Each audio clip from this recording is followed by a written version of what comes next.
കാർഷിക വാർത്തകൾ. പാമോയിലിന്റെ ആധിപത്യം തകരുന്നു. പാമോയിലിന് പകരം സോയാബീൻ ഉൾപ്പെടെയുള്ള ഭക്ഷ്യ എണ്ണകൾ വിപണി കീഴടക്കുന്നു. ലോകത്തിലെ ഏറ്റവും വില കുറഞ്ഞ ഭക്ഷ്യ എണ്ണ എന്ന സ്ഥാനമാണ് പാമോയിലിന് നഷ്ടമായിക്കൊണ്ടിരിക്കുന്നത്.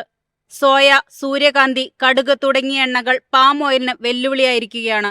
ചെറിയ ഇടവേളകളിൽ വിളവെടുപ്പിന് പാകമാകുന്നുവെന്നതും ഇവയ്ക്ക് സാധ്യതകൾ വർദ്ധിപ്പിക്കുന്നു.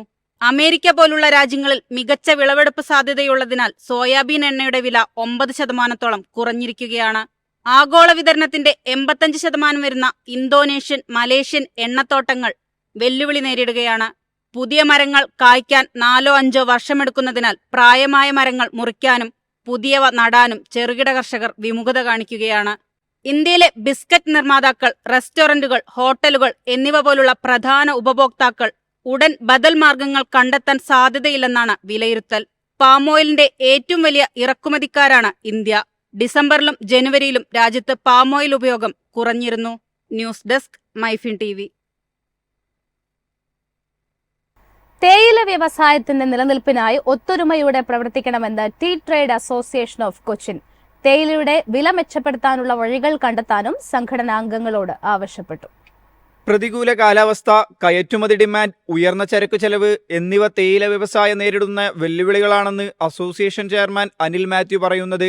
ടീ ട്രേഡ് അസോസിയേഷന്റെ 32ാമത് വാർഷിക പൊതുയോഗത്തിൽ തേയിലയുടെ വിൽപ്പന വർദ്ധിപ്പിക്കാൻ അംഗങ്ങൾ സ്വയം ബ്രാൻഡ് അംബാസിഡർമാരാകണമെന്നും അദ്ദേഹം പറഞ്ഞു. വില മെച്ചപ്പെടുത്താൻ ചായയുടെ ഉപയോഗം വർദ്ധിക്കുക മാത്രമാണ് മാർഗമുള്ളത്. കൊച്ചിൻ ലേല കേന്ദ്രത്തിൽ ലഭിച്ച ശരാശരി വില 2022 141.35 രൂപയായിരുന്നതിൽ നിന്ന് 2023 137.91 രൂപയായി ചുരുങ്ങിയതായും അദ്ദേഹം ചൂണ്ടിക്കാട്ടി.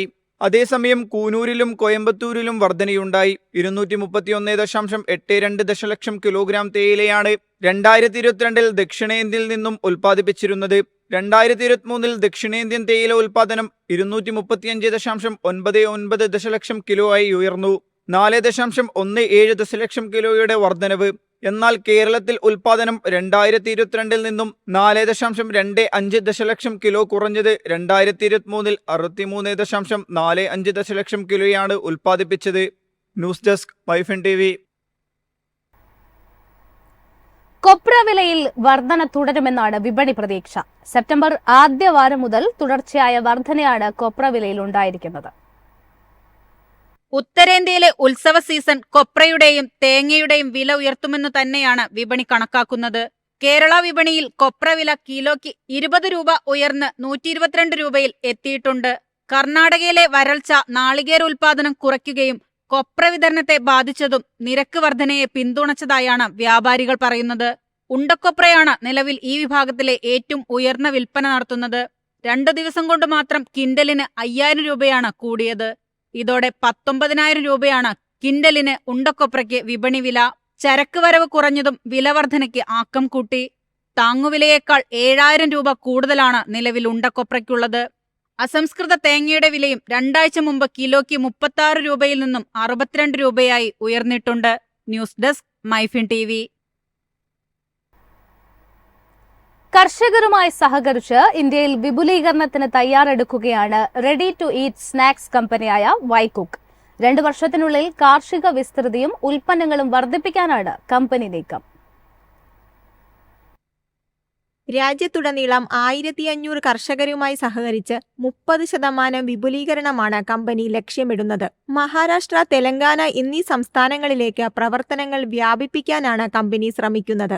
ആന്ധ്രാപ്രദേശ്, കർണാടക, തമിഴ്നാട് എന്നിവിടങ്ങളിലായി 5000-ലധികം കർഷകർ നിലവിൽ കമ്പനിയുടെ ഭാഗമാണ്. കർഷകരുമായുള്ള കരാറിലൂടെയാണ് വിളകൾ ഉൽപ്പാദിപ്പിക്കുന്നത്. കരാർ കൃഷിയും വിപുലീകരണ സേവനങ്ങളും കയറ്റുമതി മാനദണ്ഡങ്ങളും പാലിക്കുന്നുണ്ടെന്നാണ് കമ്പനി വ്യക്തമാക്കുന്നത്. വൈകുക്ക് 50-ലധികം ഉൽപ്പന്നങ്ങൾ നിർമ്മിക്കുന്നുണ്ട്.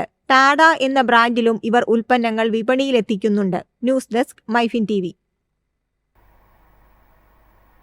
ഇനി ഇന്നത്തെ കമ്പോള നിലവാരം. ഇന്നത്തെ കമ്പോള നിലവാരം: RSS 4 227, RSS 5 224, ലാറ്റക്സ് 142, ജാതിക്ക 300, ജാതിപത്രി 1600 മുതൽ 1700 വരെ, ഗ്രാമ്പു 980, അടയ്ക്ക 250, കാപ്പിക്കുരു 225, കൊക്കോ പരിപ്പ് 300, കുരുമുളക് ഗാർബിൾഡ് 66,500, കുരുമുളക് അൺഗാർബിൾഡ് 64,500, ഏലക്ക 2,200 മുതൽ 2,350 വരെ, വെളിച്ചെണ്ണ 19,500, കൊപ്ര 13,500, ചുക്ക് 36,000.